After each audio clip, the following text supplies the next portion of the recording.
সেদিন যে মিশো থেকে মিক্সচার গ্রাইন্ডারটা এনেছিলাম সেটা তো আর ব্যবহার করি নাই। আমি নিজেও কয়েকদিন থেকে অসুস্থ, আর ভিডিও দেওয়া হচ্ছিল না, তা আপনাদের সাথে শেয়ারও করতে পারি নাই।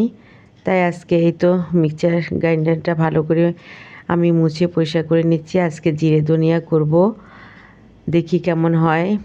আর নিজে তো প্রথম করব, নিজেরও ভিতরে একটা কেমন জানি একটা অস্থির কাজ করতেছে যদি না হয়। কিন্তু ভিডিওতে যখন দেখলাম ওনারা তো খুব সুন্দর করে গুঁড়া করে ফেলতেছিল। তারপরে এই তো মুছে টেছে সুন্দর করে নিলাম। আমি কিন্তু জিরে ধনিয়াগুলা কিন্তু এর আগে আপনাদেরকে ব্লগে শেয়ার করেছি, আমি মল থেকে এনেছি প্যাকেট করা। এগুলো একদম পরিষ্কার, আর আমি টেলে নিয়েছি। তো একটু হালকা গরম আছে, গরম অবস্থায় আমি মিক্সচার গ্রাইন্ডারে এগুলা গুঁড়া করতেছি। আর এই তো এখন মিক্সচার গ্রাইন্ডারটা চালু করলাম, দেখি কেমন হয়। আমি উপর দিয়ে দেখতেছি ভীষণ ভালো হচ্ছে, তারপরে জানি না কীরকম হবে, খুলে আপনাদেরকে দেখাবো।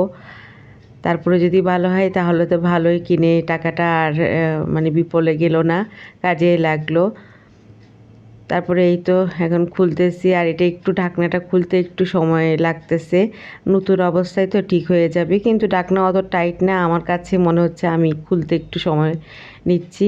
তারপরে এই তো এখন খুলে আপনাদেরকে দেখাচ্ছি, খুলতেই পারতেছিলাম না, আর গরম হয়ে গেছে। তারপরে দেখি না, বেশ মাশাআল্লাহ সুন্দর হয়েছে, আর একটু গুঁড়া হবে না। খুব ভালো একটা কাজের জিনিস কিনলাম, মানে অল্পতে বাসায় ধরেন রান্না করতে আসছি, জিরে ধনিয়া নেই ঘরে, যদি জিরে ধনিয়া থাকে একটু গরম করে সঙ্গে সঙ্গে আপনি করে নিতে পারবেন।